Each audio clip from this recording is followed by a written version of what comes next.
So hi everyone, this is अक्षांश। यार IDT के अंदर जैसे बहुत जगह आपको कुछ लिमिट्स मिलेंगी। कहीं कोई 20,000, कहीं 10,000, कहीं 50,000। मतलब कुछ कुछ कंफ्यूजिंग पॉइंट है, कहीं लेस देन इक्वल्स टू, कहीं ग्रेटर देन, कहीं कोई इंटरेस्ट की रेट होगी, तो कहीं कोई मंथ्स होंगे जो अलग अलग। पॉइंट इज दैट कि पढ़ के एक बार तो आपने कर लिया, लेकिन आई वॉज थिंकिंग कि एक साथ ही इसकी कोई समरी मिल जाए ना, तो आप एग्जाम में जाते जाते भी आप इसको देख लो, 10 मिनट में तो काम हो जाए। तो वैसे ही मैंने एक वीडियो बनाया, तो आप इसको एक बार ध्यान से सुनना। और मैंने क्या किया, ये सब है ना लिख भी लिए। जैसे अभी तक मैं जीएसटी की तो लिख लिए, कस्टम का एक दो पेज और बाकी है। जैसे कंफ्यूजिंग लिमिट्स, तो इसमें लिख दिया कि सप्लाई चैप्टर के अंदर जैसे एक ही है, सप्लाई चैप्टर में ज़्यादा नहीं है, चार्ज अंडर जीएसटी में इतना था। ठीक है। जैसे एग्जाम्शन में बहुत सारे हुए लिमिट्स वाले, तो वो लिख दिए। प्लेस में, टाइम में, वैल्यू में, तो इसमें मैंने लगभग लगभग 90% से ऊपर चीज़ें कवर कर ली जो काम की है। 10% वही छोड़ी हैं जो काम की नहीं है या कोई इंपॉर्टेंट नहीं है। तो ये सब मैंने कवर कर लिया। तो इसको मैं बैठ के कल से लिख ही रहा था, मतलब दो दो घंटे के अंदर तो हो गया ये। और अब कस्टम का एक पेज बच रहा है, वो मैं लिख लूंगा। तो कस्टम मैं आपको वैसे करा दूंगा, मतलब बुक से अभी। पर आप है ना इस वीडियो को 10 से 12 मिनट के लिए एक बार देख लो, सारा का सारा रिवीजन हो जाएगा, क्योंकि इसमें से पक्का कुछ ना कुछ पूछ ही लेंगे। ठीक है। तो वीडियो शुरू करने से पहले एक बार लाइक जरूर मार देना पॉज करके, और अपनी शुरू करते हैं, आ जाओ विदाउट वेस्टिंग एनी टाइम। देखो सप्लाई चैप्टर के अंदर लिमिट एक ही जगह थी कि अगर एम्प्लॉयर एम्प्लॉय को गिफ्ट देता है, अब आप ये चीज देखना कि आपको कितना रिकॉल हो पा रहा है। तो आई एम श्योर अगर आपने पढ़ा है तो 70-80% रिकॉल होगा आपको। ठीक है। अगर एम्प्लॉयर एम्प्लॉय को गिफ्ट देता है, 50,000 रुपीज तक का गिफ्ट है अगर, तो वो दे सकता है, शेड्यूल 1 पैरा 2 में कवर नहीं होगा। और अगर 50,000 से ₹1 भी ऊपर हुआ तो फुल वैल्यू पे जीएसटी लगेगा। मतलब अगर अप टू 50,000, एग्जैक्ट 50,000 तक है ना, तो कोई जीएसटी नहीं लगेगा। ठीक है। एक इंसेंटिव वाला पॉइंट भी था। इंसेंट वो खैर उसमें कोई लिमिट नहीं थी कि इंसेंटिव सैलरी का पार्ट होता है, वो तो ठीक है। इंसेंटिव पे कभी भी जीएसटी नहीं लगेगा। फिर चार्ज अंडर जीएसटी में आते हैं। सबसे पहले ईसीयू वाला पॉइंट था। ईसीयू के अंदर पता है क्या था? ईसीयू के अंदर ऐसा था कि ना, ईसीयू के अंदर देखो ऐसा था, एक सेकंड रुको। देखो ईसीयू में क्या था, ईसीयू के अंदर ऐसा था, अगर था ना 95 वाले ईसीयू में 4 लोग आते थे, नमन ओला में बैठ के ओयो में गया, वहां जाके उसने अर्बन क्लब वाली आंटी को बुलाया और स्विगी से खाना मंगा के खाया। तो जो स्विगी वाला पॉइंट था ना, स्विगी और जोमेटो, उस केस में ऐसा लिखा हुआ था कि अगर कोई होटल है जो किसी रेस्टोरेंट के अंदर है, और उस सॉरी अगर कोई रेस्टोरेंट है जो किसी होटल के अंदर है, आपने रेस्टोरेंट से खाना मंगाया, और उस होटल का डिक्लेयर्ड टैरिफ अगर 7,500 रुपीज तक है, मतलब एग्जैक्ट 7,500 रुपीज तक है, तो भी फिर क्या होगा उस केस में? ईसीओ ही टैक्स देगा, स्विगी जोमेटो ही टैक्स देंगे।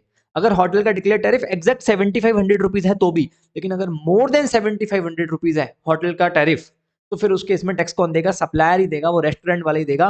और ईसीओ तो टीसीएस कार्ड की पेमेंट करेगा। ठीक है। कंपोजिशन स्कीम के अंदर लिमिट दे रखी थी कि सर्विस वाली जो स्कीम है 10 to A वाली, उसमें 50 लाख रुपीज की लिमिट थी। और और आपकी जो ये गुड्स वाली जो स्कीम है उसमें 75 और 150 लाख की लिमिट थी। ये लिमिट आपको प्रीवियस ईयर की भी देखनी पड़ती है करंट ईयर में कंपोजिशन स्कीम में आने के लिए, और करंट ईयर में भी देखनी पड़ती है कि करंट ईयर में आपको कंपोजिशन स्कीम का बेनिफिट तभी तक मिलेगा जब तक आप वो 50 लाख, 75 लाख या 150 लाख क्रॉस नहीं कर देते। ठीक है। अगर जो ओल्ड कंपोजिशन स्कीम थी, जिसको हम 10-1 एंड 10-2 वाली स्कीम बोलते हैं, उस केस में ऐसा था कि अगर आप मार्जिनल सर्विस देना चाहते हो तो आप दे सकते हो। तो मार्जिनल सर्विसेज कितनी अलाउड थी? 10% of turnover of previous year और 5 lakh rupees whichever is higher. ठीक है। रेट्स क्या थी कंपोजिशन स्कीम में? अगर आप मैन्युफैक्चरर हो तो 1% ऑफ टोटल टर्नओवर, रेस्टोरेंट वाले हो तो 5% ऑफ टोटल टर्नओवर, और ट्रेडर हो तो 1% ऑफ टैक्सेबल टर्नओवर। ठीक है। अब एग्जाम्शन में आ जाओ। एग्जाम्शन के अंदर जितने भी लिमिट्स या रेट्स या ऐसा कुछ याद रखने वाले पॉइंट्स हैं नंबर वाले, वो सब डाल दिए। जैसे अगर एजुकेशनल प्रोग्राम थी, चैरिटेबल ट्रस्ट की एक एग्जाम्शन थी कि अगर एडवांसमेंट ऑफ एजुकेशनल प्रोग्राम, उसके अंदर 4 पॉइंट थे कि अगर आप गरीब अनाथ बच्चों को सर्विसेज देते हो, फिजिकली मेंटली अब्यूज लोगों को देते हो। एक पॉइंट ये भी था कि अगर आप ऐसे लोगों को सर्विसेज देते हो जो गांव में रहते हैं और जिनकी एज 65 से ज्यादा है, ओवर द एज 65 है, ओवर द एज 65। ठीक है। फिर रिलीजियस प्लेस के अंदर क्या लिखा हुआ था? एग्जाम्शन में पॉइंट था कि अगर आप रिलीजियस प्लेस पे रूम लेते हो, रूम का अमाउंट 1,000 रुपीज तक है, 1,000 और मोर है तो टैक्सेबल है, ऐसा लिखा हुआ था। कम्युनिटी हॉल लेते हो तो 10,000 और मोर है तो टैक्सेबल है पर डे। शॉप रेंट पे लेते हो तो 10,000 और मोर पर मंथ है तो टैक्सेबल है। तो एग्जाम कितना हुआ? एग्जाम हुआ रूम 999 तक का रूम है तो एग्जाम हो गया। 9,999 का कम्युनिटी हॉल है तो एग्जाम हो गया। 9,999 का शॉप है पर मंथ, तो क्या हो जाएगा? एग्जाम हो जाएगा। ये पीडीएफ कहाँ मिलेगी आपको? ये डिस्क्रिप्शन बॉक्स में टेलीग्राम ग्रुप का लिंक दे रखा होगा आपको, उसको आप ज्वाइन कर लो, उसके फाइल सेक्शन में आपको पीडीएफ मिल जाएगी। ठीक है। ओल्ड एज होम के केस में क्या होगा? अगर आप ओल्ड एज होम के अंदर जाते हैं तो उसके अंदर 25,000 रुपए पर मंथ पर मेंबर, एग्जैक्ट 25,000 है तो भी एग्जाम्प्ट है, उससे ऊपर हुआ तो फुल्ली टैक्सेबल। हॉस्टल वाले केस के अंदर ऐसा था कि अगर आप हॉस्टल में पीजी में रुक रहे हो, मिनिमम 90 डेज का स्टे होना चाहिए और पर मंथ का जो रेंट है वो अप टू 20,000 तक होना चाहिए। एग्जैक्ट 20,000 है तो भी चलेगा, up to 20,000 rupees per person, per room नहीं है ये, पर पर्सन है। Up to 20,000 rupees per person, जैसे एक पीजी के अंदर 2 बच्चे रह रहे हैं, मिनिमम 90 डेज तक का स्टे है और एक बच्चे से 20,000 रुपए तक ले रहे हैं तो फिर वो एग्जाम्प्ट है। दोनों कंडीशन सेटिस्फाइड होनी चाहिए। आगे बढ़ते हैं। हेल्थ केयर वाले केस में, रूम वाले केस में ऐसा था कि अगर रूम का अमाउंट अप टू 5,000 तक है, एग्जैक्ट 5,000 तो भी एग्जाम्प्ट है। 5,000 से ऊपर हुआ तो वो 4 एक्सेप्शंस को छोड़ दो, वो neonatal, cardiac care unit, ICU वगैरह उनको छोड़ दो। बाकी रूम का अमाउंट अगर 5,000 से ज्यादा है तो रूम वाला पार्ट टैक्सेबल हो जाएगा। फिर एक एग्जाम्पशन थी टूर ऑपरेटर सर्विस, कि अगर कोई फॉरेन का टूरिस्ट है और इंडिया का टूर ऑपरेटर जैसे मेक माई ट्रिप है, तो उसमें हमने कहा था ना कि जितने दिन टूरिस्ट इंडिया के बाहर रहा उस पर एग्जाम्पशन मिलनी चाहिए। तो एग्जाम्पशन क्या थी, वो number of days visited outside India और 50% of total amount which ever is less. I hope याद रखा, एंट्री नंबर 52A करके थी ये। लाइक नहीं मारा तो मार देना भाई। देखो मैं बताऊं ये बहुत सही रहेगा याद रखने के लिए, सारी सारी लिमिट्स, नंबर, फिगर्स एक जगह हो गए दिमाग में। अब आगे सुनो, आईएम वाले केस में क्या था कि अगर 1 साल या उससे ऊपर का प्रोग्राम है तो एग्जाम्प्ट है, एग्जैक्ट 1 साल है तो भी एग्जाम्प्ट है, लेस देन 1 ईयर है तो टैक्सेबल। अगर गवर्नमेंट कोई सर्विस दे रही है, देखो गवर्नमेंट अगर डिपार्टमेंट ऑफ पोस्ट की सर्विस देती है, एयरक्राफ्ट या वेसल या transportation of goods and passenger, वो तो ऑलवेज टैक्सेबल होता है। उनके अलावा अगर कोई गवर्नमेंट सर्विस देती है और अमाउंट अगर 5,000 रुपए तक है तो फिर वो एग्जाम, तो वो क्या है, एग्जाम्प्ट है। अगर composite supply of goods and services to government, आप गुड्स एंड सर्विस गवर्नमेंट को दे रहे हो, जैसे आप स्ट्रीट लाइट रिपेयर का कॉन्ट्रैक्ट ले लिया आपने, इसमें गुड्स भी आ गए और सर्विस भी आ गए। गुड्स का एलिमेंट अगर एग्जैक्ट 25% तक भी है तो भी फुल वैल्यू एग्जाम्प्ट हो जाएगी, अगर एग्जैक्ट 25% भी है। और ये जो एग्जाम्पशन थी ना, ये गवर्नमेंट के लिए ही थी, गवर्नमेंट एंटिटी के लिए नहीं थी।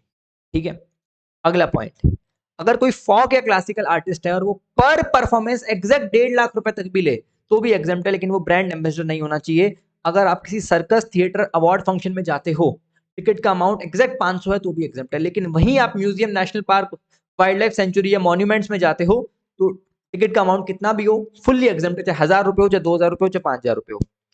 मेंटेनेंस चार्जेस अगर आप देते हो 7,500 रुपीज पर मंथ पर फ्लैट तो एग्जाम्प्ट है। और ये जो बेनिफिट था ना, ये सिर्फ रेजिडेंशियल प्रॉपर्टी में था, कमर्शियल प्रॉपर्टी के केस में नहीं था। कि अगर कोई दुकान है उसका मेंटेनेंस चार्जेस अगर 3,000 रुपए भी है तो भी वो टैक्सेबल ही है। लाइफ माइक्रो, ये मेरे को लग रहा था बाल मेरी स्क्रीन पे है, ये हटा, मैं वापस से पीडीएफ बना के डाल दूंगा, है ना, डोंट वरी। मैं भी कस्टम को भी 2 पेज ऐड करने हैं। Life micro insurance product as approved by IRDA having a maximum amount of cover और इज 2 लाख रुपीज। तो क्या हुआ, मैक्सिमम अमाउंट ऑफ कवर अगर 2 लाख तक का है, एग्जैक्ट 2 लाख है तो भी एग्जाम। इनक्यूबेटर इनक्यूबिटी वाली भी एग्जाम्पशन थी। इनक्यूबेटर इनक्यूबिटी केस में ये एग्जाम्पशन 3 साल तक के लिए वैलिड थी अगर टर्नओवर 50 लाख तक है शुरू के 3 सालों में, एग्जैक्ट 50 लाख है तो भी बेनिफिट मिल जाएगा। अगर आप कोई गवर्नमेंट को सर्विस दे रहे हो, कोई ट्रेनिंग प्रोग्राम चल रहा है जिसमें गवर्नमेंट का जो एक्सपेंस है वो 75% या उससे ज्यादा है, एग्जैक्ट 75% या उससे ज्यादा का खर्चा अगर गवर्नमेंट कर रही है और आप ऐसे किसी ट्रेनिंग प्रोग्राम के लिए गवर्नमेंट को सर्विस दे रहे हो तो वो क्या हो जाएगा, एग्जाम्प्ट हो जाएगा। और फिर ये था एंड में एग्जम्पशन टू पेमेंट एग्रीगेटर। तो पेमेंट एग्रीगेटर होते हैं ना, जैसे आपने कार्ड से पेमेंट किया तो 2,000 रुपए तक का अगर सिंगल ट्रांजेक्शन है तो ट्रांजेक्शन चार्जेस पे जीएसटी नहीं लगेंगे।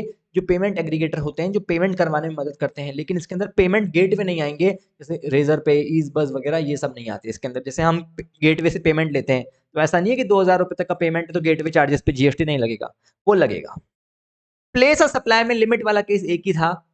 अगर आप hiring of means of transport वाला केस था ना, सेक्शन 13 सबसेक्शन 8 वाला, इस केस में था कि अगर आपने कोई व्हीकल हायर किया 1 महीने तक के लिए, up to 1 month, other than aircraft and vessel, याद करो, other than aircraft and vessel, तो उस केस में पीओएस जो होगा वो लोकेशन ऑफ सप्लायर और सर्विस होगा। और अगर आपने व्हीकल 1 महीने से ज्यादा के लिए हायर किया तो उस केस में जनरल रूल लगेगा 13 subsection 2, that is location of recipient को प्लेस सप्लाई बना देंगे। टाइम ऑफ सप्लाई के केस में आओ, टाइम ऑफ सप्लाई में क्या था कि अगर good Saint on approval basis है तो 6 महीने के अंदर अंदर या तो वो सामान आपको वापस आ जाए या वो अप्रूवल अपनी कंसल्ट दे दे, नहीं तो 6 महीने जैसे ही खत्म होंगे अगर उसने कंसेंट नहीं दी अपनी, तो जैसे ही 6 महीने खत्म होंगे वही टाइम ऑफ सप्लाई मान लेंगे। और अगर आपने गुड्स के केस में आपको इनवॉइस इमीडिएटली इशू करना पड़ता है, सर्विस के केस में 30 डेज 45 डेज। और जो सेल्फ इनवॉइसिंग वाला केस है, सेल्फ इनवॉइसिंग वाले केस में क्या होगा, आपको 30 डेज के अंदर इनवॉइस बनाना ही पड़ेगा from the time of receipt of goods and services. Self invoicing वाला पॉइंट ध्यान रखना। वैल्यू ऑफ सप्लाई में आओ। वैल्यू ऑफ सप्लाई केस में कॉर्पोरेट गारंटी वाला जो पॉइंट था थ्योरी के अंदर ही बहुत इफेक्टिव रहेगा। ये सारे पॉइंट तो अभी आपको आ रहे होंगे, थ्योरी याद नहीं आती, इसलिए सुनो ध्यान से, स्किप मत करो। वैल्यू ऑफ सप्लाई केस में ऐसा था, कॉर्पोरेट गारंटी वाले केस में 1% of guarantee amount, loan amount का नहीं, guarantee amount per annum. Lottery वाला जो केस था ना, रूल जो लॉटरी वाले रूल्स थे, ठीक है, रूल 31A, उस केस में क्या था, लॉटरी के केस को हम हमेशा इंक्लूसिव ऑफ जीएसटी मानते हैं, 100 डिवाइड बाय 128। मनी चेंजिंग के केस में क्या था, अगर आरबीआई की रेफरेंस रेट नहीं दे रखी तो 1% ऑफ ग्रॉस अमाउंट, जितना भी पैसा मिला उसका 1% मान लेंगे। और अगर रूल 32 भी है तो उस केस में तो लिमिट लगती थी अप टू 1 लाख 1%, 1 लाख से ज्यादा 10 लाख तक तो 1000 प्लस 0.5%, 10 लाख से ज्यादा तो 5500 प्लस 0.1%। और इसके अंदर मिनिमम जो वैल्यू थी वो 250 थी और maximum 60,000 rupees. Air travel agent के केस में क्या था, 5% of basic fair, basic fair का था, बेसिक फेयर का, और इंटरनेशनल में 10%। लाइफ इंश्योरेंस के केस में क्या था, अगर सिंगल प्रीमियम एन्युटी दे रखा हो तो 10% ऑफ सिंगल प्रीमियम एन्युटी। ठीक है, एक बार कमेंट में बताओ आप लोग कौन से बैच से हो, मुझे भी पता चले। ठीक है, और ऐसे कितने लोग हैं जो एग्जाम से पहले देख के जा रहे हैं इसको। अब आईटीसी के केस में आ जाओ। आईटीसी के केस में क्या लिखा हुआ है, ध्यान से सुनना। मोटर व्हीकल ब्लॉक क्रेडिट में आता था, उस केस में लिखा होता कि अगर सीटिंग कैपेसिटी मोर देन 13 हो, एग्जैक्ट 13 नहीं, मोर देन 13 हो इंक्लूडिंग ड्राइवर, तो आईटीसी मिल जाएगी। मतलब 14 सीटर व्हीकल होना चाहिए इंक्लूडिंग ड्राइवर, तो आईटीसी मिल जाएगी बिना किसी नाटक के। पर अगर व्हीकल की कैपेसिटी 13 है इंक्लूडिंग ड्राइवर, तो फिर आईटीसी नहीं मिलेगी। अगर आपका केस एक्सेप्शन में आता है तो फिर बात अलग है। ठीक है, और फिर अपन ने देखा था कि देखो आईटीसी अपन वैसे ये वाले जो 2 पॉइंट है ना, इसमें कोई लिमिट नहीं है, पर सुन लो। अपन ने क्या बोला था कि अगर आप जीएसटी में एंट्री मार रहे हो, मतलब आप पहले कंपोजिशन स्कीम में थे, अभी रेगुलर स्कीम में आ गए, या पहले आप एग्जाम सप्लाई करते थे, अभी आप टैक्सेबल सप्लाई कर रहे हो, ठीक है, तो उस केस में जो आपको आईटीसी का रिवर्सल करना पड़ेगा ना, वो कैसे करना पड़ेगा, वो क्वार्टरली बेसिस पे करना पड़ेगा। ठीक है, जैसे आपने पहले कोई मशीन ले ली, तब आप कंपोजिशन स्कीम में थे तो आपने उसकी क्रेडिट ली नहीं। अब आप रेगुलर स्कीम में आ गए तो आप क्रेडिट तो ले लोगे, पर किस बेसिस पर रिवर्सल करोगे, तो जितने क्वार्टर आपने मशीन यूज कर ली, 5% पर क्वार्टर पार्ट दे रहा। लेकिन अगर आप जीएसटी से एग्जिट ले रहे हो, अगर आप जीएसटी से क्या ले रहे हो, एग्जिट ले रहे हो, तो उस केस में अपन रिवर्सल करेंगे मंथली।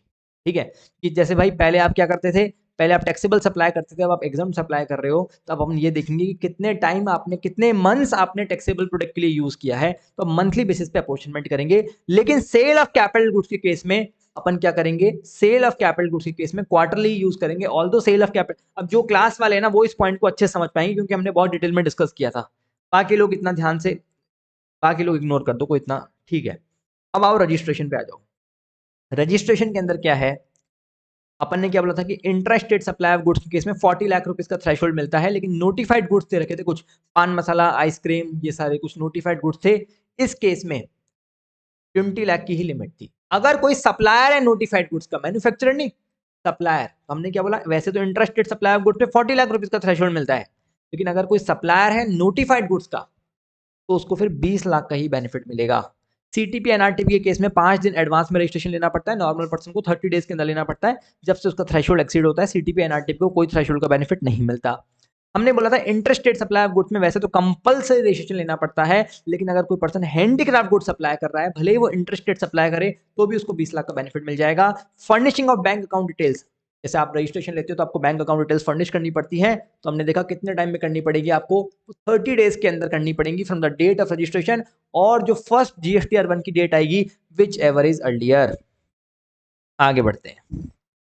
अगर आपका रजिस्ट्रेशन, अमेंडमेंट ऑफ रजिस्ट्रेशन वाला केस है, कोई अमेंडमेंट करना है आपको, तो 15 डेज के अंदर आपको अप्लाई करना पड़ेगा, जब से वो अमेंडमेंट वाला काम हुआ।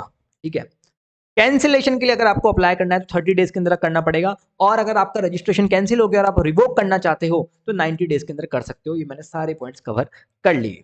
अब आ जाओ tax invoice, debit note, credit note. अगर इनवॉइस वैल्यू 200 रुपए तक है तो इनवॉइस इशू करना मैंडेटरी नहीं है। उसके लिए 2 कंडीशन और थी कि सामने वाला बंदा अनरजिस्टर्ड हो और उसको इनवॉइस नहीं चाहिए। रिवाइज टैक्स इनवॉइस 1 महीने के अंदर इशू करना पड़ता है। अगर B2B ट्रांजेक्शन है तो रिवाइज टैक्स इनवॉइस मैंडेटरी है, लेकिन अगर B2C ट्रांजेक्शन है तो आप कंसोलिडेटेड रिवाइज टैक्स इनवॉइस भी इशू कर सकते हो।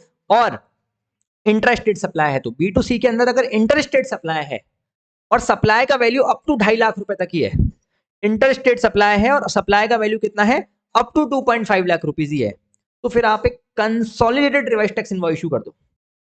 सपोज करो कि खूब सारी सप्लाईज हैं, आपने इंटर स्टेट सप्लाई करी है, खूब सारी हैं, कोई 2 लाख की है, कोई 1.5 लाख की है, कोई 1 लाख की है, 2,50,000 तक की है सब, कोई 2,50,000 की है। तो आप सबका एक consolidated revise tax invoice issue कर दो। लेकिन अगर कोई भी इनवॉइस 2.5 लाख से ऊपर है, एग्जैक्ट 2.5 लाख नहीं, 2.5 लाख से ऊपर, भले ही B2C हो और इंटर स्टेट है अगर वो, और 2.5 लाख से ऊपर है, तो आपको एक separate revise tax invoice issue करना पड़ेगा, फिर उसका कंसोलिडेटेड नहीं चलेगा। फिर आता है HSN कोड, वैसे 6 डिजिट का होता है अगर टर्नओवर पिछले साल का 5 करोड़ से ज्यादा है, अदरवाइज 4 डिजिट का ही होता है।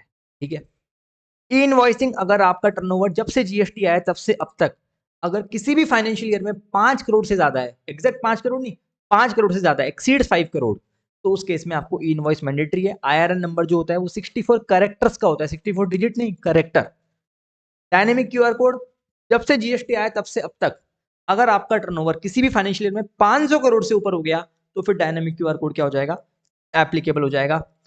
क्रेडिट नोट कब तक इशू कर सकते हैं, डेबिट नोट इशू करने की कोई टाइम लिमिट नहीं है। क्रेडिट नोट इशू करने की टाइम लिमिट है 30 नवंबर, जो आने वाला फाइनेंशियल ईयर है उसका 30 नवंबर, और due date of filing of annual return whichever is earlier. अब आते हैं थ्योरी पे। डिमांड एंड रिकवरी में क्या है, देखो, जो 74A का नोटिस आप 42 मंथ्स के अंदर इशू कर सकते हो।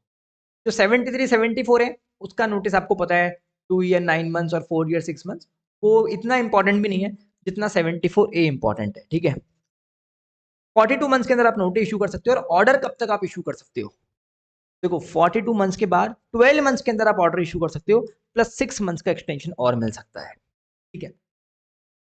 और जो 74A नया सेक्शन है उसमें लिखा हुआ है कि अगर टैक्स का अमाउंट 1,000 रुपए से कम है, एग्जैक्ट 1,000 नहीं, लेस देन 1,000 रुपए, तो फिर नोटिस इशू करने की भी कोई जरूरत नहीं है। ये पॉइंट भी बच्चे मिस कर जाते हैं।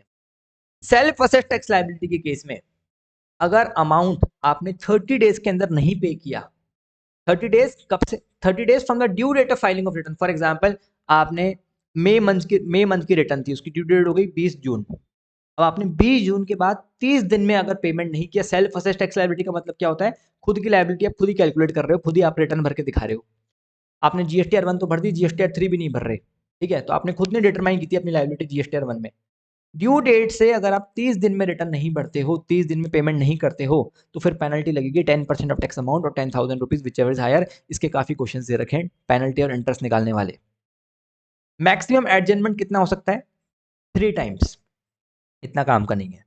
अगला पॉइंट ये आता है कि 76 वाला केस है। 76 क्या बोलता है कि आपने टैक्स तो कलेक्ट कर लिया जनता से, बट पेमेंट नहीं किया सरकार को।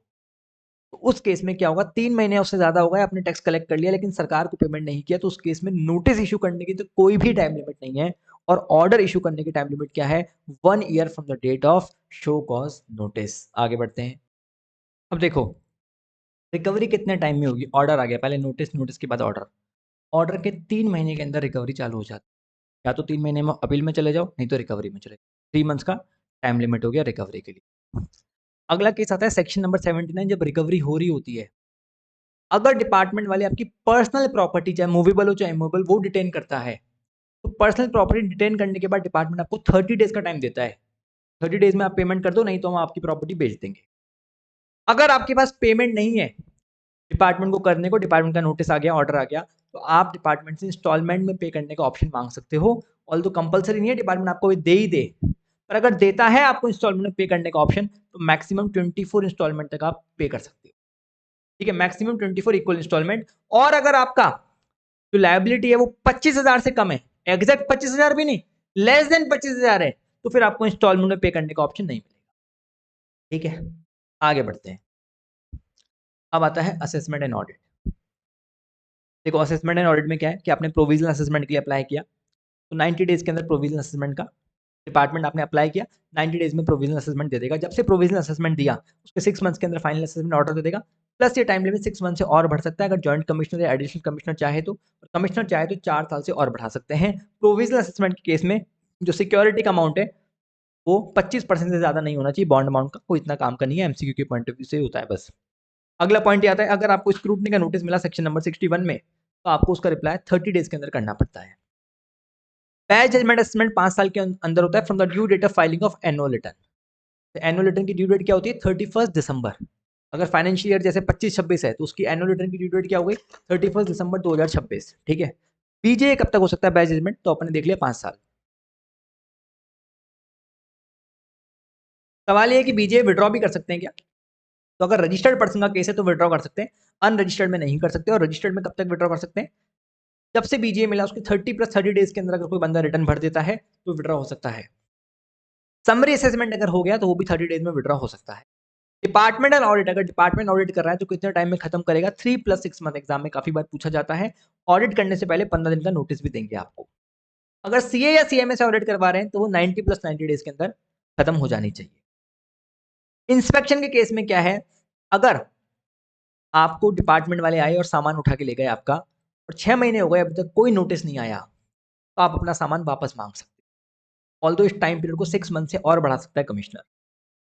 अगर आपको अरेस्ट करना है डिपार्टमेंट को तो 2 करोड़ या उससे ऊपर का अगर आपने टैक्स एविजन किया है तो ही आप अरेस्ट होगे, except section 132 subsection 1 clause B. ये क्या बोलता था? ये बोलता था कि अगर आप फेक इनवॉइस इशू कर रहे हो तो उस केस में 1 करोड़ से ऊपर भी आपको अरेस्ट कर लेंगे। यहाँ पे अरेस्ट लिखा हुआ है एक्सीड्स 2 करोड़, एग्जैक्ट 2 करोड़ भी है तो अरेस्ट नहीं करेंगे। ठीक है। और 132 1 बी के केस में एग्जैक्ट 1 करोड़ है तो भी अरेस्ट नहीं करेंगे, मोर देन 1 करोड़ होगा तो ही अरेस्ट करेंगे। अपील्स वाले केस में क्या था? इसमें भी काफी चीजें हैं। अगर आप अपील फाइल कर रहे हो अपीलेट अथॉरिटी को तो 3 + 1 मंथ के अंदर फाइल करोगे, डिपार्टमेंट करेगा 6 + 1 मंथ के अंदर। एप्लीकेंट फाइल करेगा 0-1 में, डिपार्टमेंट करेगा 0-3 में। एक्नॉलेजमेंट नंबर आता है 0-2 में। 7 डेज के अंदर आप अपील विड्रॉ भी कर सकते हो। Appellate authority advisory time limit है 1 साल की, कि 1 साल तो लेगा, एडवाइजरी है, कंपलसरी नहीं है। प्री डिपॉजिट कितना था? एडमिटेड अमाउंट चाहे वो टैक्स इंटरेस्ट पेनल्टी किसी का भी हो, plus 10% of tax in dispute subject to maximum limit of 20 crore 40 crore. Pre deposit अगर 129 सबसेक्शन 3 वाला केस है कि रास्ते चलते आपका सामान पकड़ लिया, कॉन्फिस्केशन वाला केस है, तो उस केस में तो पेनल्टी ही बहुत ज्यादा होती थी, 200% की पेनल्टी होती थी, या फिर 100% ऑफ वैल्यू ऑफ गुड जितनी पेनल्टी। तो जितनी पेनल्टी बन रही है अगर 129 सबसेक्शन 3 वाला केस है उसका आपको फ्लैट 25% दे देना है प्री डिपॉजिट। अगर 129 वाला केस और नॉर्मल केस हो तो admitted amount plus 10% of tax in dispute. अगला पॉइंट आता है कि अब अपीलेट ट्रिब्यूनल में जा रहे हो तो डिपार्टमेंट तो जाएगा 6 + 3 मंथ्स में और एप्लीकेंट जाएगा 3 + 3 मंथ्स में। ट्रिब्यूनल में अगर आप गए तो 50,000 से कम का केस आपका एडमिट नहीं होगा, एग्जैक्ट 50,000 है तो भी नहीं होगा। ठीक है। अगर ट्रिब्यूनल में आप गए तो फीस भी लगेगी आपकी, पर 1 लाख रुपीज तक का अगर केस है तो 1,000 रुपए की फीस लगेगी, लेकिन मिनिमम 5,000 की फीस तो लगेगी लगेगी, और मैक्सिमम 25,000। मतलब अगर आपका केस 4 लाख का भी है, टैक्स एंड डिस्प्यूट 4 लाख है, तो भी वो 5,000 रुपए तो लेगा ही। आप ऐसे नहीं बोल सकते कि 4 लाख है तो 4,000 ही लो, 3 लाख है तो 3,000 ही लो। 1 लाख की 1,000 लगती है, 2 लाख की 2,000। सपोज करो टैक्स एंड डिस्प्यूट 80,000 ही है तो भी 5,000 रुपए की फीस तो लगेगी लगेगी। ठीक है। और टैक्स एंड डिस्प्यूट अगर 7 लाख है या मान के चलो 6,90,000 है तो फिर 7,000 की फीस लगेगी। मतलब मिनिमम फीस 5,000, मैक्सिमम 25,000। अगर आप अपीलेट ट्रिब्यूनल के अंदर डिपार्टमेंट जा रहा है तो डिपार्टमेंट जाएगा 0-7 के अंदर और एप्लीकेंट जाएगा 0-5 में। देखो अपीलेट अथॉरिटी में एप्लीकेंट जाता था 0-1 में, डिपार्टमेंट 0-3 में। अपीलेट ट्रिब्यूनल के अंदर एप्लीकेंट जाएगा 0-5 में, डिपार्टमेंट 0-7 में। और दोनों ही केस में जो एक्नॉलेजमेंट नंबर आएगा वो 0-2 में आएगा in A and 80 both. Memorandum of cross objection जो है वो आपको 45 डेज में फाइल करना रहता है। प्री डिपॉजिट अपीलेट अथॉरिटी और ट्रिब्यूनल का सेम हो गया है आफ्टर अमेंडमेंट्स, वही admitted amount plus 10% of tax and dispute subject to maximum limit of 20 crore 40 crore. Revisionary authority जो है वो 6 महीने के अंदर अपनी पावर रिवाइज नहीं, ऑथराइज नहीं कर सकती। जब से ऑर्डर आया उसके 6 मंथ्स के अंदर आप रिवीजन में नहीं डाल सकते अपना केस, तब तो आप नॉर्मल अपील्स में डाल दो। और 3 साल से ज्यादा हो गए तो भी रिवीजन नहीं हो सकता। हाई कोर्ट में अगर आपको जाना है तो 180 दिन के अंदर अंदर आप जा सकते हो। और हाई कोर्ट के अंदर सिंगल मेंबर बेंच जैसा कोई कॉन्सेप्ट नहीं होता, कम से कम 2 मेंबर की बेंच तो होती है।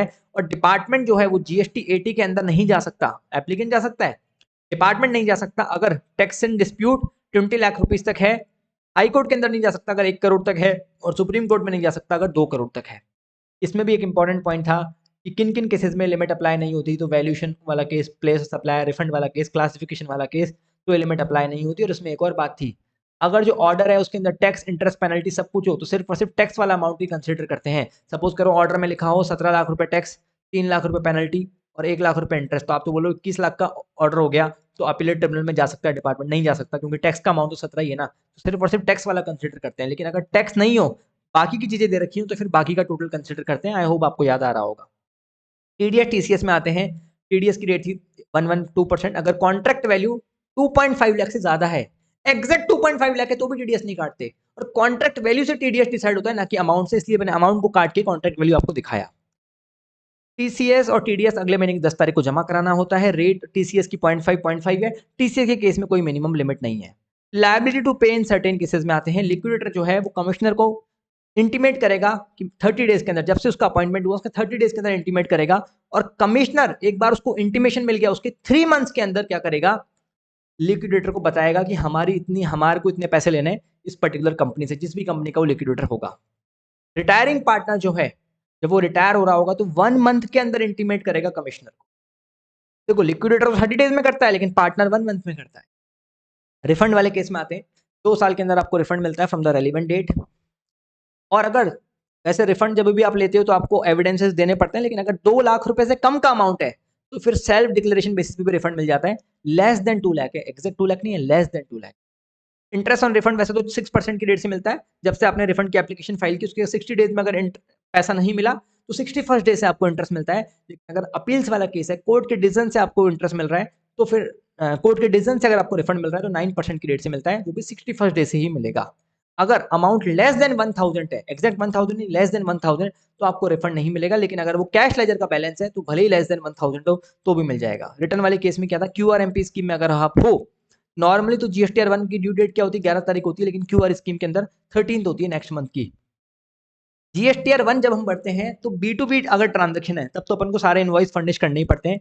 अगर बी टू सी ट्रांजेक्शन है और इनवॉइस की वैल्यू, जो इनवॉइसेस का अमाउंट है वो 1 लाख रुपए तक है, 1 लाख रुपए तक है, एग्जैक्ट 1 लाख भी चलेगा। मतलब कोई इनवॉइस है जो 1 लाख रुपए तक का है बी टू सी में, तो आप उसका एक कंसोलिडेटेड डिटेल्स फर्निश कर देते हो जीएसटीआर 1 में। लेकिन 1 लाख से ऊपर का इनवॉइस है तो फिर अलग से सेपरेटली फर्निश करना पड़ेगा, जैसे बी टू बी के केस में करते हैं। क्यूआरएमपी स्कीम किनको मिलती है, जिनका टर्नओवर प्रीसीडिंग फाइनेंशियल में 5 करोड़ तक है। अगर जीएसटीआर 1 आपको रेक्टिफाई करना है तो आप अगले फाइनेंशियल ईयर की 30 नवंबर और due date of filing of annual return तक कर सकते हैं। जीएसटीआर 3 भी जो आप है वो लास्ट कब तक भर सकते हो, 3 साल तक भर सकते हो from the due date of filing of annual return. Similarly वही चीज जीएसटीआर 8 के केस में एप्लीकेबल है, ईसीओ के केस में, जीएसटीआर 1 के केस में भी यही एप्लीकेबल है, एनुअल रिटर्न के केस में भी यही है कि 3 साल के बाद तो फिर आपको पोर्टली अलाउ नहीं करेगा। ईवी बिल के केस में आते हैं। ईवी बिल कब बनाना पड़ेगा, जब वैल्यू 50,000 से एक्सीड कर गई, exceed 50,000 including GST. TDS TCS जो था वो क्या था, एक्सीडिंग 2.5 लाख, वो एक्सक्लूसिव ऑफ जीएसटी था, ये इंक्लूडिंग ऑफ जीएसटी। अगर गुड्स का ट्रांसपोर्टेशन 50 किलोमीटर तक ही है सेम स्टेट के अंदर, तो सिर्फ पार्ट ए ही भरोगे तो भी काम चल जाएगा। और हमने एक और चीज थी वो शायद मैं लिखना भूल गया यहाँ पे, अगर 20 किलोमीटर तक अगर आप वेट ब्रिज तक जा रहे हो, वेट ब्रिज तक 20 किलोमीटर तक का डिस्टेंस है तो फिर पार्ट ए बनाने की भी जरूरत नहीं है, धर्म कांट तक वो सामान का वेट करवाने लेके जा रहे हो तो। ईवी बिल की वैलिडिटी जो कितनी रहती है, वो 1 दिन की रहती है 200 किलोमीटर तक, लेकिन 20 किलोमीटर की रहती है over dimensional multi modal shipment में। और ईवी बिल आपको बनाने नहीं दिया जाएगा, ये भी इंपॉर्टेंट है, इंटर में काफी बार पूछा हुआ है। ईवी बिल आपको नहीं बनाने दिया जाएगा अगर आपने 2 महीने या 2 क्वार्टर की जीएसटीआर 1 नहीं भरी, कंपोजिशन स्कीम में हो तो 2 क्वार्टर की आपने रिटर्न नहीं भरी, कुल मिला के तो आपका ईवी बिल आउटवर्ड सप्लाई भी ब्लॉक हो जाएगा। ठीक है। बुक्स ऑफ अकाउंट्स आपको कब तक बनाने होते हैं, 72 months from the due date of filing of annual return. लेकिन अगर आपका कोई कोर्ट में केस चल रहा था तो जब तक केस का रिजल्ट आ रहा है, सपोज करो रिजल्ट 10 साल बाद आया ना, तब तक आपको बुक्स ऑफ अकाउंट बनाने के रखने हैं, और उसके भी 1 साल बाद तक, 1 ईयर आफ्टर सच डिसीजन, और कोर्ट का जब डिसीजन आया उसके 1 साल बाद तक, और 72 months from the due date of filing of annual return whichever is later. यहां से भी काफी बार क्वेश्चन पूछ लिया जाता है। जॉब वर्क के केस में सामान आपको 1 साल के अंदर वापस आ जाना चाहिए। अब 1 साल कहां से देखा जाता है, अगर प्रिंसिपल ने सामान जॉब वर्कर को भेजा है तो जिस दिन सामान प्रिंसिपल ने भेजा वहां से 1 साल में उसको लौट के आ जाना चाहिए, अगर प्रिंसिपल ने जॉब वर्कर को भेजा। और अगर कोई प्रिंसिपल किसी थर्ड पर्सन के थ्रू जॉब वर्कर को भिजवा रहा है, फिर तो जिस दिन जॉब वर्कर को सामान मिला वहां से 1 साल देखा जाता है।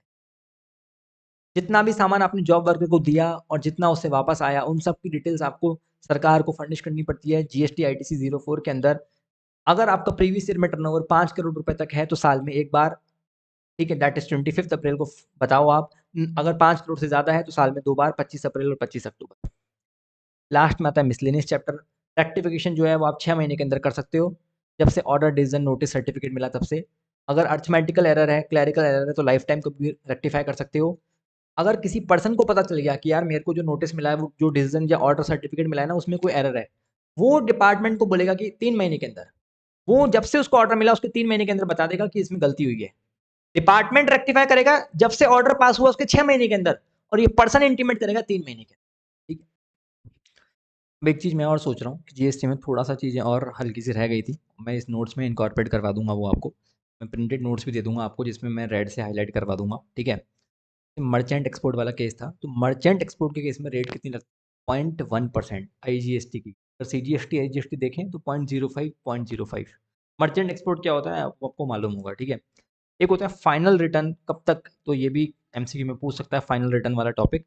फाइनल रिटर्न कब तक अपन को सबमिट करनी है? तो देखो फाइनल रिटर्न कि जब होता है ना किसी पर्सन का बिल्कुल सब बिजनेस क्लोज हो गया, लास्ट रिटर्न जो बढ़नी है final return GST R ten within 3 months from the date of cancellation और order of cancellation whichever is later. ठीक है, मतलब आपने कैंसिल करवाया, डिपार्टमेंट ने ऑर्डर दे दिया, उसके 3 महीने के अंदर आपको फाइनल रिटर्न भरनी पड़ती है। ये भी एक बार देख लेना, ठीक है। रिटर्न के अंदर फिर आप है ना ये जो चीज़ें है ना याद रहे तो ठीक, एक बार अगर आपने रीड कर रखी हो तो कि भाई कितनी कितनी लेट फीस वगैरह लगेगी, अगर नहीं भी कर रखी हो तो भी अभी चलेगा, मतलब ठीक है। कितनी कितनी लेट फीस लगेगी कौन सी जीएसटीआर के अंदर है, तो बहुत ज़्यादा हो जाएगा फिर, ठीक है। अब अगला पॉइंट आता है इंटरेस्ट ऑन प्रोविजनल असेसमेंट, ये भी मेरे को अभी बताने से रह गया था। प्रोविजनल असेसमेंट वाले केस में क्या होता है, अगर हमको अगर पैसा देना हुआ, फाइनल फाइनल असेसमेंट में ज़्यादा पैसा आया, तो 18% की रेट से इंटरेस्ट लगता है। 18% कब से लगता है? From the due date till the date of actual repayment. और अगर डिपार्टमेंट की तरफ से रिफंड मिलना हुआ, तो जब फाइनल असेसमेंट ऑर्डर आया उसके बाद अपन को रिफंड की एप्लीकेशन फाइल करनी पड़ेगी। उसके 60 डेज़ के अंदर पैसा आ गया तो ठीक है, नहीं तो 61st डे से आपको इंटरेस्ट मिलेगा 6% की रेट से। और 74A की पेनल्टी, जो डिमांड एंड रिकवरी वाला था ना, नोटिस का तो मैंने आपको बता दिया था 42 मंथ्स, मुझे लगा ये भी पूरा ही देख लेते हैं क्यों छोड़ें। तो 42 मंथ्स, और ऑर्डर आता था नोटिस के बाद 12 प्लस 6 मंथ्स के अंदर। अब इसमें लिखा हुआ है 74A की पेनल्टी कैसे लगेगी, तो अगर फ्रॉड वाला केस है, before notice 15% of tax amount within 60 days of notice है यहाँ पे, ठीक है। 25% of tax amount within 60 days of order, 50% of tax amount, और after 60 days of order 100% of tax amount, इतनी पेनल्टी थी।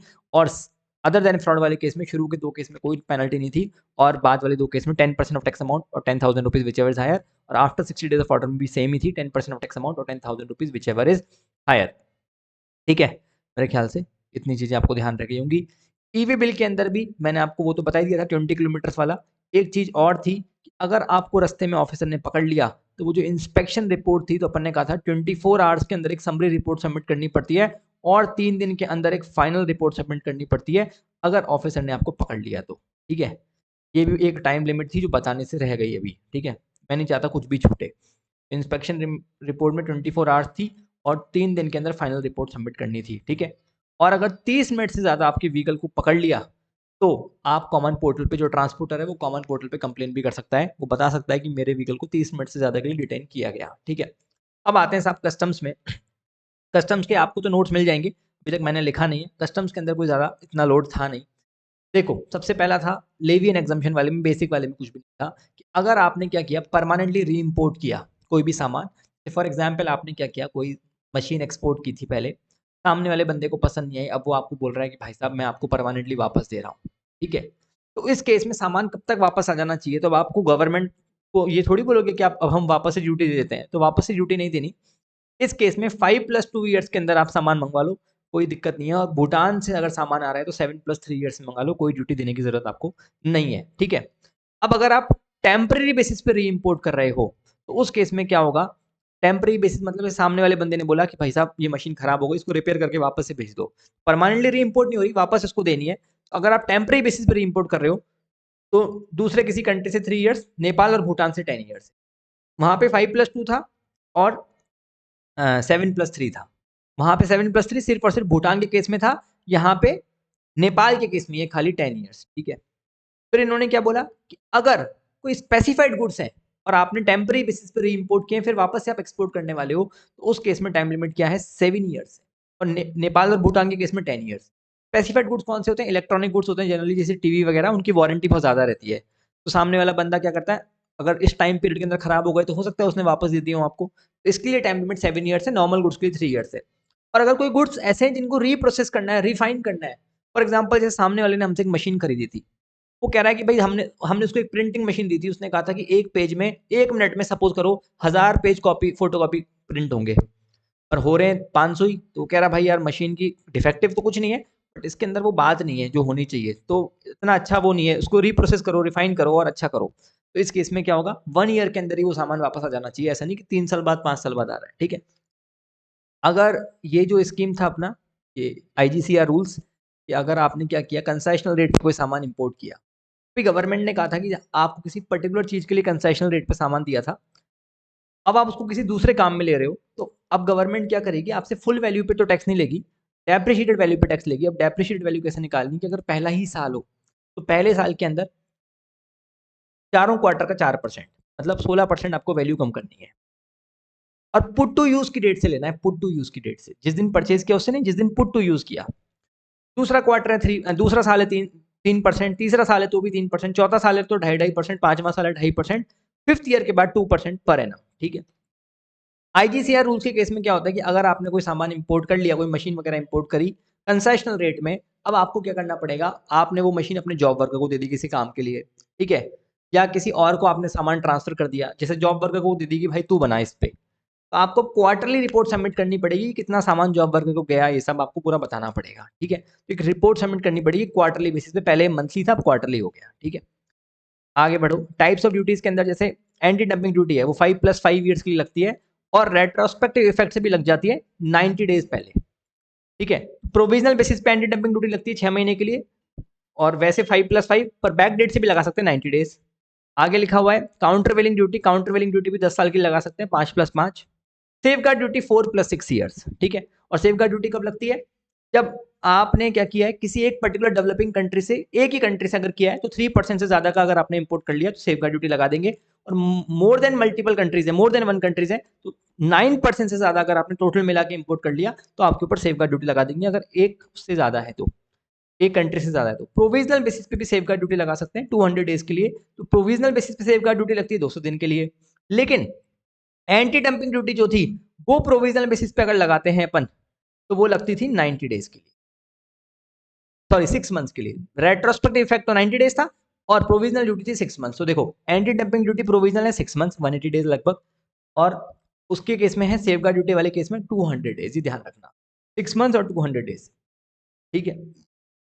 फिर इस चैप्टर के अंदर कुछ ऐसा था नहीं, इसके अंदर इतना ध्यान में रखो कि अगर आपने कोई इंपोर्ट मैनिफेस्ट, जो आपको बताना होता है ना कि क्या क्या सामान आप लेके आए हो, वो अगर आपने उसमें कोई गड़बड़ करी, वो फाइल नहीं किया, लेट फाइल किया, तो 50,000 की पेनल्टी देनी पड़ेगी। इंपोर्ट मैनिफेस्ट जनरली आपको पहले ही फाइल करना पड़ता है वेसल और एयरक्राफ्ट के केस में, तो लैंड के केस में आप अराइवल के 12 घंटे के बाद भी कर सकते हो, वो चल जाता है, ठीक है। पैसेंजर मैनिफेस्ट अगर आपने फाइल नहीं किया तो वो भी आपको 50,000 तक की पेनल्टी देनी पड़ सकती है, ये लिखा हुआ था, और कुछ जैसा इसके अंदर याद रखने वाली चीजें नहीं थी। बिल ऑफ एंट्री आपको कब तक फाइल करनी पड़ती है, जब आपका वेसल आ रहा है या एयरक्राफ्ट आ रहा है उससे पहले पहले फाइल करनी पड़ती है, और बिल ऑफ एंट्री के साथ ही आपको कस्टम ड्यूटी का भी पेमेंट करना पड़ता है। लेकिन कुछ ऐसे केसेस हैं जब आप पेमेंट, जैसे कुछ लोगों को गवर्नमेंट ने स्पेशली बेनिफिट दे रखा होता है, भाई आप बहुत ज्यादा इंपोर्ट करते हो एक साथ, तो 1 से 15 तारीख के बीच में अगर आपने कोई भी सामान इंपोर्ट किया किसी भी महीने में, तो आप 16 तारीख को ड्यूटी पे कर सकते हो, और 16 तारीख से अगर मंथ एंड तक कोई भी सामान मंगवाया तो अगले महीने की 1 तारीख को दे दो। लेकिन अगर मार्च वाला केस है, 16 तारीख से 31 मार्च के बीच में जो भी सामान मंगवाया उसकी ड्यूटी आपको 31 मार्च को देनी पड़ेगी, ठीक है। Warehousing without warehousing का प्रोविजन क्या होता है कि आपने वेयर हाउस के लिए ऑप्ट तो नहीं किया, लेकिन वेयर हाउसिंग में ले जाना पड़ा, तो उस केस में क्या करते हैं, मैक्सिमम जो warehousing without warehousing का पीरियड है वो सिर्फ 30 डेज का ही रह सकता है, और कुछ नहीं, ठीक है। आगे बढ़ते हैं, देखो कस्टम्स के अंदर अगर आपको कोई इंटरेस्ट देना पड़ा तो 15% की रेट से देना पड़ता है, लेना पड़ेगा तो 6%। इंटरेस्ट वाला अगर वीडियो अलग से देखना है तो मैंने डाल रखा है, खाली इंटरेस्ट का, ठीक है। आगे बढ़ते हैं फिर, एक है देखो प्रोविजनल असेसमेंट सेक्शन 18, मैं आपको बोलूंगा इसको लाइटली मत लेना प्रोविजनल असेसमेंट को। प्रोविजनल असेसमेंट को आप एक बार, मैंने अभी लेटेस्ट एक वीडियो लिया था कस्टम्स का, लेवी एंड एग्जामिनेशन करके 1.5 घंटे का, उसके टाइम स्टैम्प में जाके एक बार फटाफट प्रोविजनल असेसमेंट आप देख लो, मिस मत करो। ऑल तो मैं नोट्स के अंदर तो आपको पूरा बना के दे दूंगा, लेकिन इसको एक बार देख लो। वैल्यूएशन अंडर कस्टम्स में क्या था, कुछ भी नहीं था। एयर का फ्रेट नहीं दे रखा हो तो 20% मान लो, दे रखा हो तो 20% और actual which ever is lower. Vessel के केस में फ्रेट नहीं दे रखा तो 20% ऑफ एफओबी मान लो, दे रखा है तो वही मान लो जो दे रखा है। इंश्योरेंस नहीं दे रखा तो 1.125% ऑफ एफओबी, और दे रखा हो तो चाहे वेसल हो चाहे एयरक्राफ्ट हो, जो दे रखा है वही मानना है, ठीक है। वो अपन ने देख लिया था, ठीक है। बस इसके अंदर वैल्यूएशन में यही था और कुछ ज्यादा नहीं था। बैगेज की अगर बात करें तो बैगेज के अंदर क्या था, 38.5% की रेट से ड्यूटी लगती है, जीएफए मिलती है 15,000 और 50,000 की, नॉर्मली 50,000 की होती है, लेकिन अगर कोई टूरिस्ट है इंडिया के बाहर का है, इंडियन ओरिजिन से, कोई उसका लेना देना नहीं है, तो फिर उसको 15,000 की जीएफए मिलती थी। बाकी 50,000 की जीएफए किसको मिलती है? टूरिस्ट ऑफ इंडियन ओरिजिन, कोई फॉरेनर है जो इंडिया में रिसाइड करता है या इंडियन ओरिजिन का ही पर्सन है तो उसको 50,000 की जीएफए मिल जाती थी। ठीक है। और ज्वेलरी अलाउंस मिलता था कितना? जेंटलमैन को 20 ग्राम अप टू 50,000, फीमेल को 40 ग्राम अप टू 1 लाख, अगर वो 1 साल या उससे ज़्यादा रुक के आए तो। ट्रांसफर ऑफ रेजिडेंस के अंदर क्या था कि भाई देखो, अगर कोई पर्सन फॉरेन से इंडिया में ट्रांसफर हो गया, पहले वहां नौकरी करता था, अब यहाँ 3 महीने से 6 मंथ्स अगर रुक के आया तो एडिशनल और सामान ला सकता है 60,000 का। 6 मंथ से 1 ईयर रुक के लाया तो 1 लाख का सामान ला सकता है। सवाल ये आता है एग्जैक्ट 6 मंथ रुक के आया तो कितना सामान ला सकता है? 1 लाख का ला सकता है। ठीक है, लीनियंट प्रोविजन है थोड़े। 1 ईयर से 2 ईयर रुक के आया तो 2 लाख का ला सकता है। एग्जैक्ट 1 ईयर तो भी 2 लाख का ला सकता है। 2 ईयर से 2 ईयर या उससे ज्यादा रुक के आया तो फिर 5 लाख का सामान ला सकता है। एग्जैक्ट 2 ईयर तो भी 5 लाख। इनफैक्ट 2 साल से 2 महीने कम भी है तो भी अगर वो ऑफिसर को रिक्वेस्ट करे तो भी उसको 5 लाख तक का सामान लाने को परमिशन मिल सकती है, पर पर्सन की लिमिट थी। पर इसके केस में ये था, 2 लाख और 5 लाख का बेनिफिट पिछले 3 सालों में नहीं लेना चाहिए। पिछले 3 सालों में 2 लाख या 5 लाख वाला बेनिफिट नहीं लिया होना चाहिए। ठीक है।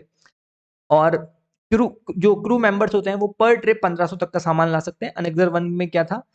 अनेक्सर 1 जो था उसमें लिखा हुआ था कार्ट्रिजेस की लिमिट थी 50, सिगरेट की 100, सिगार की 25, टोबैको की 125 ग्राम, बाटली 2 लीटर और गोल्ड और सिल्वर नहीं ला सकते। ठीक है, ये लिमिट थी।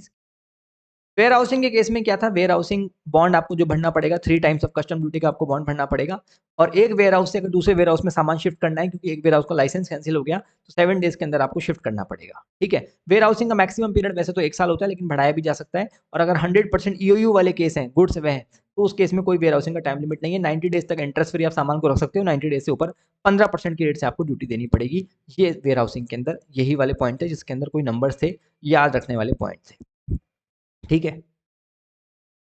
रिफंड के केस में ऐसा है, जीएसटी रिफंड के अंदर अगर लेस देन 1000 का अमाउंट हो तो रिफंड नहीं मिलता। कस्टम के केस में ऐसा है, अगर मिनिमम अमाउंट ऑफ रिफंड 100 और मोर होना चाहिए। ठीक है, 100 से कम हुआ तो यहाँ पे लेस देन 100 है तो रिफंड आपको नहीं मिलेगा। ठीक है।